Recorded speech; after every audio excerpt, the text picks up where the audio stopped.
Olá, crianças, tudo bem com vocês? A prof demorou um pouquinho para aparecer, mas acabou voltando, como sempre.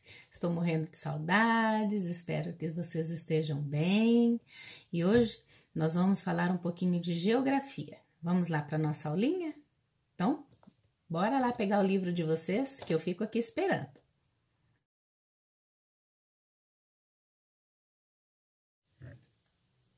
Pegaram o livro? Então vamos lá. Na unidade 3 do nosso livro, nós vamos falar sobre paisagens rurais, tá? Se vocês observarem na página 2 e na página 3, tem uma imagem bem grande que representa o campo, a área rural dos municípios, tá certo? Virando a página, nós temos na página 4 uma história em quadrinhos sobre o dia de José. Ali é uma historinha bem legal que a gente vai observar, tá? Não tem leitura, ok? E do ladinho tem um texto chamado Uma Viagem ao Campo, que a prof quer que vocês façam essa leitura, tá bom? Mas a nossa explicação, ela vai começar lá na página 6, tá bom?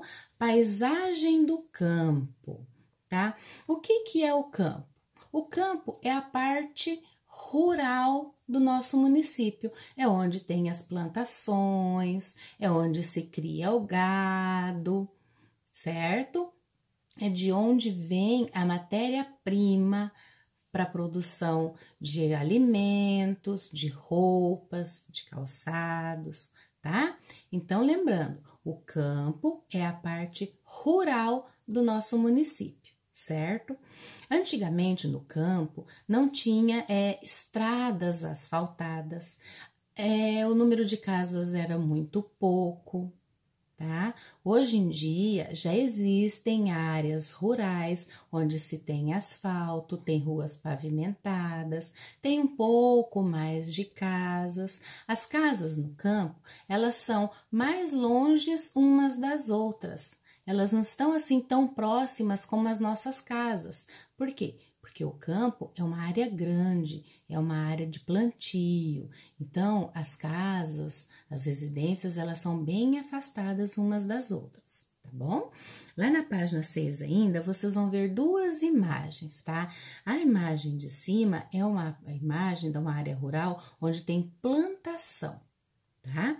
E na parte de baixo, vocês vão ver um sítio. Pode ser um sítio, uma fazenda, é uma parte da área rural onde se tem moradias, que como a prof falou para vocês, as moradias no campo, elas são mais afastadas umas das outras, não são igual na cidade, tá bom? E lembrando também que antigamente no campo não havia ruas asfaltadas e nem pavimentadas. Hoje em dia já existe no campo ruas asfaltadas, pavimentadas, já existe água encanada, luz elétrica, tá bom? Partindo para a página 7, nós vamos falar sobre o trabalho no campo. O trabalho no campo, ele é visto como um setor primário, que foi o que a prof acabou de falar para vocês, que é de onde vem a matéria-prima para a produção de outros produtos, desses produtos industrializados que a gente encontra no mercado. Por exemplo, para fazer uma geleia de uva, nós precisamos de uva, e essa uva ela é cultivada no campo, na zona rural, tá? O queijo vem do leite. Esse leite, ele vem de um animal, da vaca, e a vaca ela é criada no campo, na área rural. Por isso nós dizemos que o campo, a produção no campo é o setor primário, porque é lá que vem a matéria-prima para a produção de outros produtos, ok?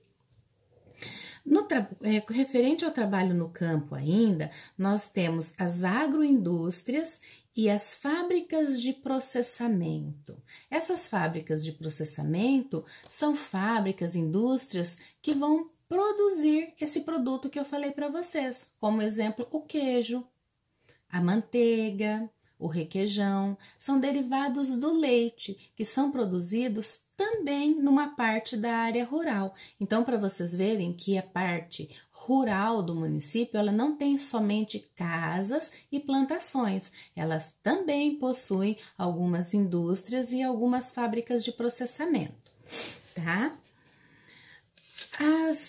Mesmo ela sendo menor, ela possui essas fábricas, tá? Não é em quantidade grande como numa cidade, são fábricas menores, mas elas têm essas fábricas lá no campo sim, tá bom?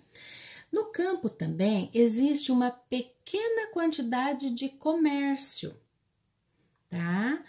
O que é o comércio? São lugares onde se comercializa produtos. Então, no campo, hoje em dia, tem em pequena quantidade, mas tem alguns comércios. Esses comércios, eles estão ali para suprir as necessidades das pessoas que moram no campo. Como, por exemplo, um agricultor vai precisar de uma enxada. Então, ele tem um comércio próximo onde ele pode adquirir esse produto.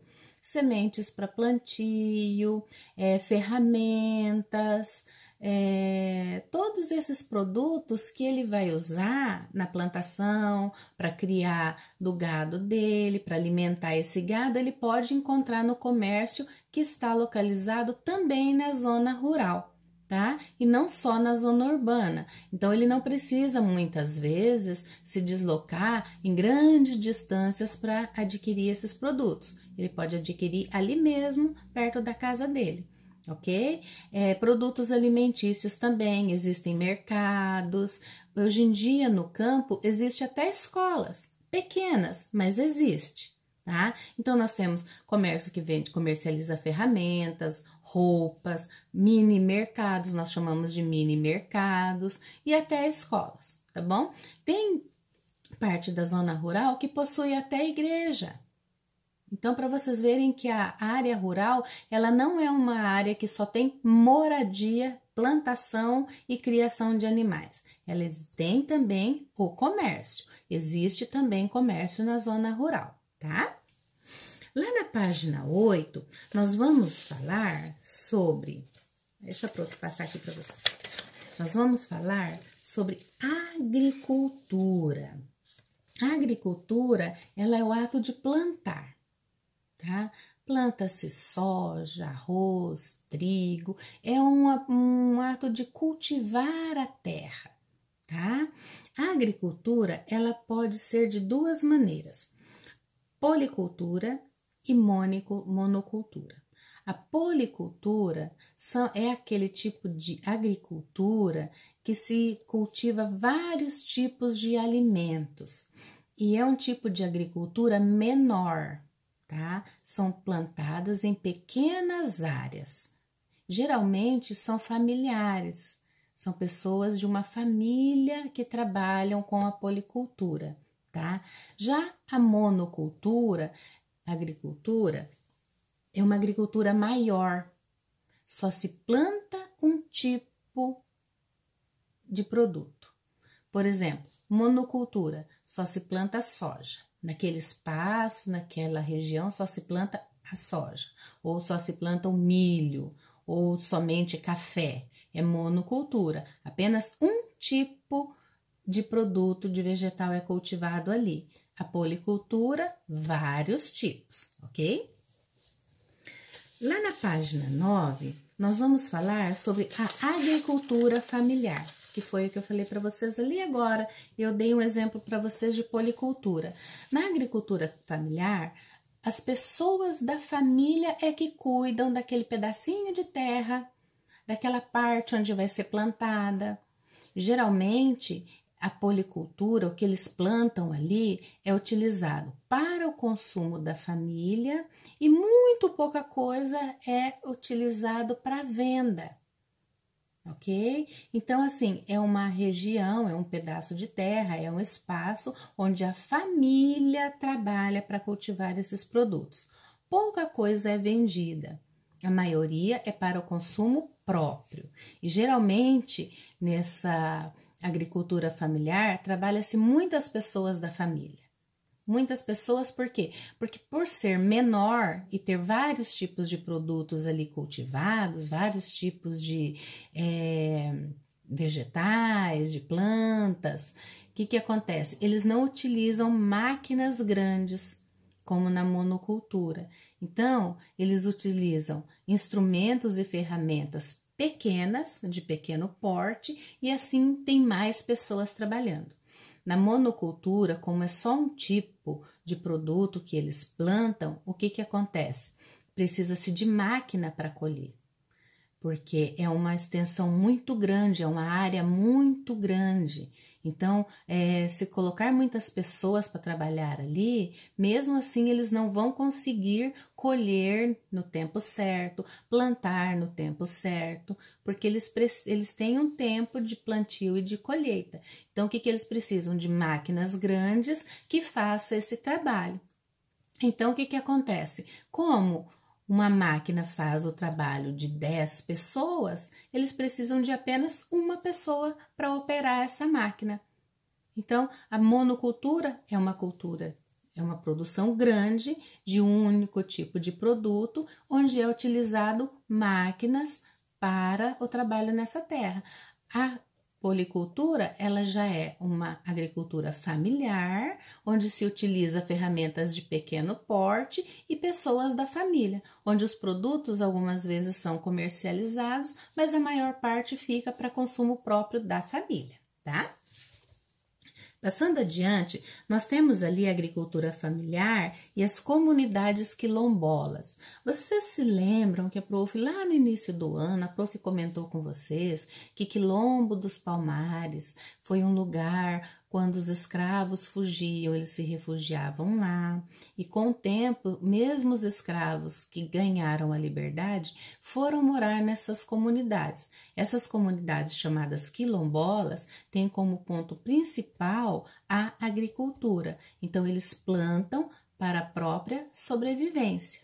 Eles se alimentam do que eles plantam. Então, tudo que é plantado ali, seja uma horta com alface, repolho, tomate, ou seja uma plantação pequena de milho ou café, tudo é consumido naquele espaço pelos quilombolas. Então, a agricultura é um ponto muito forte nessas comunidades, ok?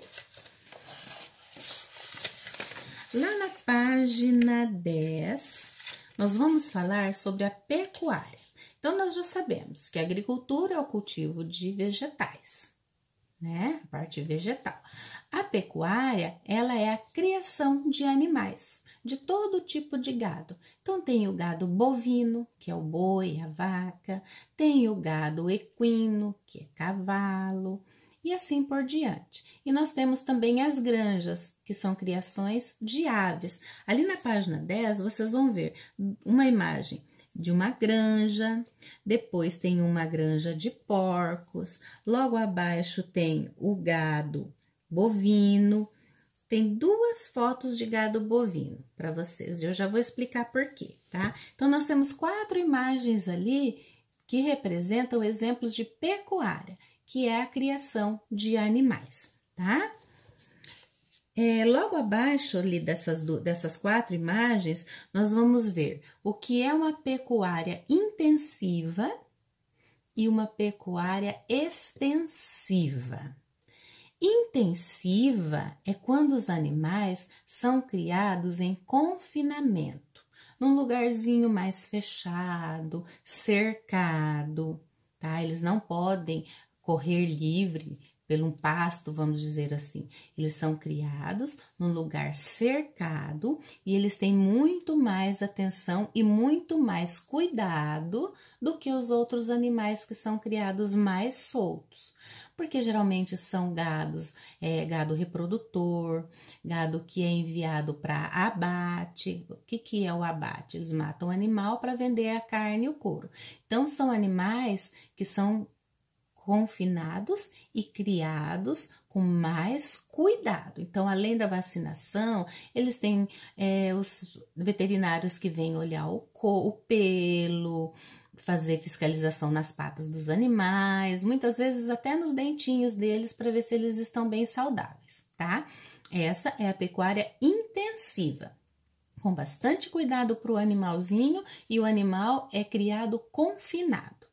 A extensiva, o animal ele é criado mais solto, Não totalmente, não pode ir para onde ele quiser. Ele tem um espaço maior, tá? Ele tem mais liberdade do que o outro. E ele não tem tantos cuidados quanto aquele que estava confinado, o da intensiva.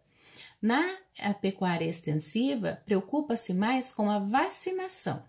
Esse é mais importante. Vacinou, pode deixar ele ficar solto. Não precisa ficar o tempo todo ali cuidando, observando tudo, como na intensiva, tá? Então, guardem bem. Intensiva, o gado é criado confinado, recebe mais atenção dos veterinários, vacinação e tem um cuidado todo especial. Na extensiva, o gado é criado mais solto, em áreas maiores, e a única preocupação que eles têm, além da alimentação, é da vacinação, ok? Passando adiante, então. Na página 11, tá? Olha só como estamos indo rápido. Na página 11, nós vamos falar sobre extrativismo, tá? Extrativismo é a ação de tirar da natureza os recursos naturais, os recursos que ela nos oferece, certo? Então, o extrativismo, nós temos duas formas. Nós temos dois tipos, o extrativismo animal e o extrativismo vegetal. O extrativismo vegetal é aquele que é retirado da natureza vegetais. É a colheita do trigo, da soja, é a derrubada de árvores para construção de casas, para aproveitar madeira, é a tirada do látex, da seringueira para fazer borracha, é a derrubada de árvores para fazer papel. Esse é o extrativismo vegetal. Tira tudo o que é vegetal da natureza, tudo que o homem pode tirar da natureza para aproveitar, para melhorar a sua vida, atender suas necessidades, ele tira. O extrativismo animal é quando se retira da natureza da parte animal, da fauna, tá? Então, é a criação de gado, que é a pecuária, é a caça, é a pesca. Vocês não veem os navios pesqueiros que vão longe no oceano para pescar baleia, bacalhau, sardinha? Esse é um tipo de extrativismo animal. Então, extrativismo vegetal tira da natureza os vegetais. Extrativismo animal retira parte animal, que é a pesca, a caça e a criação de gado, ok? Todo esse extrativismo e tudo isso que o homem faz é para atender às suas necessidades. Nós vimos isso lá no trabalho passado, né? Que ele tira da natureza os recursos para atender às suas necessidades, para suprir as suas necessidades. O extrativismo também é para atender às necessidades do ser humano. Porém, esse extrativismo em excesso, ele acaba provocando problemas na natureza. Tá? Vocês vão ver ali na página 12, lá em cima está assim, ó, problemas ambientais no campo. Ou seja, quando se caça muitos animais, o que acontece? Vocês se lembram? Os animais acabam, entram em extinção. Se eu pescar demais, vai acabar os peixes. Então, até para pescar tem uma época certa. Tem uma época do ano em que se não pode pescar, porque é a época em que os peixes estão colocando os seus ovos, estão pondo os ovos. Então, se pescar naquela época, vai acontecer o quê? Vai pescar as mamãezinhas e não vai nascer mais peixinhos para serem pescados depois. Então, tem a sua época certa. No extrativismo vegetal também. O homem derruba, o ser humano derruba muitas árvores, então ele tem que plantar árvores no lugar para acontecer o quê? Para repor aquela que ele tirou da natureza. Quando isso não acontece, o ambiente sofre e sofre muito. Vocês fizeram no trabalho 1 uma pesquisa e vocês leram um texto que falou sobre erosão, desmatamento. Lembram-se disso? Então, nessa parte aqui está falando a mesma coisa. Desmatamento é quando há derrubada de árvores em excesso, quando acabam as árvores e não são plantadas árvores no lugar, certo? Nós temos a erosão, que é quando o solo fica prejudicado, e nós temos aqui embaixo o assoreamento. O que acontece quando se corta muito as árvores? Quando tem bastante árvore, o ar fica mais puro e automaticamente fica mais fresquinho, né? Quando não tem bastante árvores, o nosso clima fica mais quente e o nosso ar fica mais poluído. Esse calor, por não ter a sombra das árvores, ele vai direto para o solo. Então, o que acontece? O solo começa a rachar, começa a ficar muito seco. E quando chove, principalmente assim nas bordas do rio ali, quando tem bastante árvore, chove, as raízes das árvores, elas seguram aquela enxurrada, aquela lama que desce, principalmente quando é em áreas que tem barrancos. Então, quando chove, aquela água, aquele barro, quando tem árvore, a árvore segura aquele barro. Ele fica paradinho ali e o que vai para o rio é muito pouquinho. Sem essas árvores para proteger as encostas dos rios, o que acontece? Toda aquela lama cai dentro do rio e vai para o fundo do rio e vai enchendo de lama e a água vai ficando mais suja e mais pesada e acontece o quê? Mata os peixes. Então, esse é um tipo de prejuízo que o desmatamento provoca no meio ambiente. A erosão e o assoreamento, que o assoreamento é o acúmulo de lama e barro no fundo dos rios, sujando mais a água e matando os peixinhos. Continuando, nós temos também lá na página 12, 13, lá no finalzinho, na página 13, está mostrando para nós mais um tipo de prejuízo para o meio ambiente. Tá? Mais um tipo de problema, que são os agrotóxicos. Agrotóxicos são venenos utilizados nas plantações para matar pragas. O que são pragas? São bichinhos que comem e que destroem as plantinhas. Então, o ser humano, os agricultores costumam usar agrotóxicos. Esse tipo de veneno, ele mata essas pragas, mata esses bichinhos que prejudicam as plantas, mas também faz mal para a nossa saúde. Porque se nós comermos um alimento muito cheio de agrotóxico,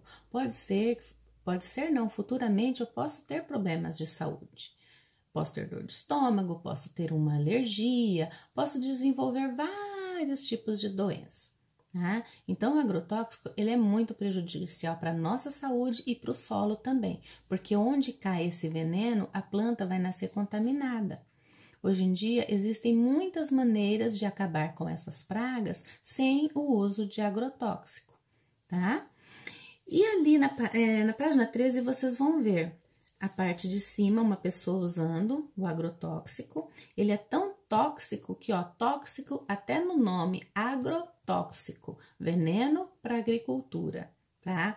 As pessoas que utilizam esse veneno para matar essas pragas no campo, elas têm que estar de luva, chapéu, roupas de manga comprida, um óculos transparente, tem que ter todo um equipamento de segurança para que ela também não fique contaminada, para que ela também não se intoxique com esse veneno, tá? Então, o agrotóxico, ele é liberado para ser jogado nas plantações, tá? Mas tem que ter muito cuidado para que não prejudique a saúde das pessoas. Então, é muito importante que quando a gente compre algum alimento, principalmente frutas, tomate, que a gente come com casca, né? A gente tem que lavar bem, mas lavar bem mesmo, com bastante água e sabão, para tentar retirar o máximo de agrotóxico que a gente conseguir, tá? E em outro caso, o melhor é fazer o quê? Consumir alimentos orgânicos, vegetais, frutas e verduras orgânicos, porque os orgânicos eles não possuem agrotóxico. As pragas, esses bichinhos, eles são eliminados dessas plantas por meio de outros bichinhos ou de um outro método que não utiliza o veneno, certo? Logo abaixo nós vamos ver outro poluente do ambiente, que é o mercúrio. O mercúrio ele é utilizado nas minas de garimpo, onde as pessoas procuram ouro, certo? Então, eles usam esse mercúrio num processo para derreter o ouro, para procurar mais pepitas, e eles acabam despejando esse mercúrio nas águas. E esse mercúrio, ele é altamente poluente e altamente tóxico, principalmente para os rios. Então, um rio onde tem mercúrio, possivelmente não vai ter nenhum peixinho. Não é verdade? E vai ser uma água que nenhum animal pode beber. Caso contrário, ele pode ficar muito doente, certo? Então, pessoal, é isso daí, tá? Falamos sobre as paisagens rurais, falamos sobre o desmatamento, falamos sobre agricultura, pecuária. Eu vou deixar logo abaixo desse vídeo, eu vou mandar para vocês as fotos com as páginas para vocês grifarem, mas eu quero frisar, deixar um pedido para que vocês leiam esse conteúdo e assistam esse vídeo várias vezes para vocês entenderem bem, ok? A prof explicou bem, então tá bem fácil de entender, não deixem de grifar e não deixem de assistir o vídeo. Ok? Na próxima aulinha, a prof vai falar sobre história. Então, eu vou pedir para vocês estarem sempre com o livro na mão para vocês poderem acompanhar junto com a prof. Ok? Fiquem com Deus, durmam bem, descansem, façam bem as tarefas, tudo direitinho, com bastante capricho. Se Deus quiser, logo, logo nós estaremos juntos. Tá bom? Um beijo no coraçãozinho de vocês e até a próxima!